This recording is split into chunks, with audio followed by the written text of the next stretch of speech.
एक ऐसा हीरो जो दिखता नहीं था लेकिन उसकी मौजूदगी सब कुछ बदल देती थी। एक ऐसी फिल्म जिसने हिंदी सिनेमा को पहली बार सुपर हीरो का स्वाद चखाया। साल 1987 में आई मिस्टर इंडिया सिर्फ एक फिल्म नहीं थी, वो उस दौर की कल्पना, क्रिएटिविटी और कमर्शियल सिनेमा का सबसे करिश्माई मेल था। अनिल कपूर, श्रीदेवी और अमरीश पुरी की ये फिल्म इतनी हिट हुई कि आज भी जब टीवी पर आती है तो लोग रिमोट नीचे रख देते हैं। लेकिन इस फिल्म के बनने की कहानी उतनी ही फिल्मी है जितनी खुद इसकी स्क्रिप्ट, क्योंकि जिस हीरो ने मिस्टर इंडिया बनकर दर्शकों का दिल जीत लिया वो इस फिल्म की पहली पसंद था ही नहीं। हैरान रह जाएंगे आप जानकर कि मिस्टर इंडिया पहले अमिताभ बच्चन के लिए लिखी गई थी। जी हाँ, फिल्म के राइटर जावेद अख्तर ने हाल ही में एक इंटरव्यू में खुलासा किया कि मिस्टर इंडिया के कॉन्सेप्ट की शुरुआत एक फिल्म के मुहूर्त से हुई थी। उस मौके पर अमिताभ बच्चन खुद मौजूद नहीं थे, लेकिन उनकी रिकॉर्ड की गई आवाज मुहूर्त पर सुनाई गई। उस आवाज में जो गहराई और प्रभाव था उसने जावेद अख्तर को सोचने पर मजबूर कर दिया। अगर एक ऐसा हीरो हो जो दिखता ना हो लेकिन उसकी आवाज इतनी ताकतवर हो कि उसकी मौजूदगी को हर कोई महसूस करे, बस यहीं से जन्म हुआ इनविजिबल मैन के किरदार का, जो आगे चलकर बना मिस्टर इंडिया। अब ये जानिए कि अमिताभ क्यों नहीं बने मिस्टर इंडिया। इस इनविजिबल सुपर हीरो के लिए अमिताभ बच्चन को पहली बार अप्रोच किया गया।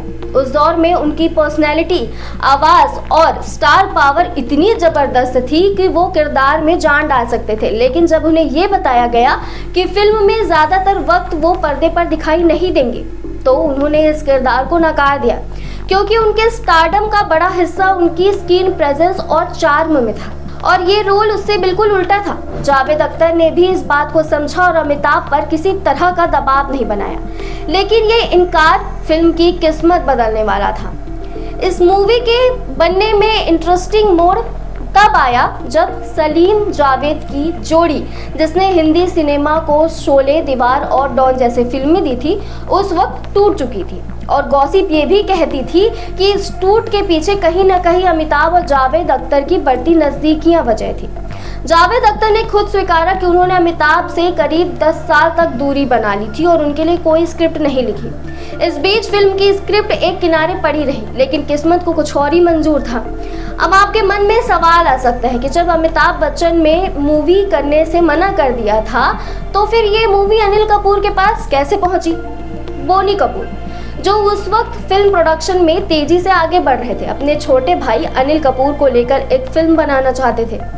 अनिल उस वक्त मशाल और वो 7 दिन जैसी फिल्मों में से एक मिडिल क्लास हीरो की छवि बना चुके थे। तब जावेद अख्तर ने ये आइडिया बोनी को सुनाया तो उन्हें ये अनिल के लिए परफेक्ट लगा। इस तरह एक अदृश्य हीरो की कहानी जो अमिताभ के नाम से शुरू हुई थी, अनिल कपूर की झोली में आ गिरी। फिर जो हुआ वो इतिहास बन गया। शेखर कपूर के डायरेक्शन में मिस्टर इंडिया ने आज ऐसा जादू बिखेरा कि उसका नाम सुनते ही मोगैम्बो की हंसी कानों में गूंजने लगती है। श्रीदेवी की हवा हवाई, अनिल कपूर की मासूमियत और बच्चों की टोली, हर एक एलिमेंट ने दर्शकों को बांध दिया। फिल्म सिर्फ एक ब्लॉकबस्टर नहीं थी, वो एक कल्ट क्लासिक बन गई। और अनिल कपूर, जो अमिताभ के मुकाबले कहीं छोटे स्टार थे, उन्होंने इस रोल को अपनी परछाई बना लिया। लेकिन क्या होता अगर अमिताभ बच्चन मिस्टर इंडिया होते? ये सवाल अक्सर उठता है कि अगर अमिताभ इस फिल्म में होते तो क्या इसका असर ज्यादा बड़ा होता?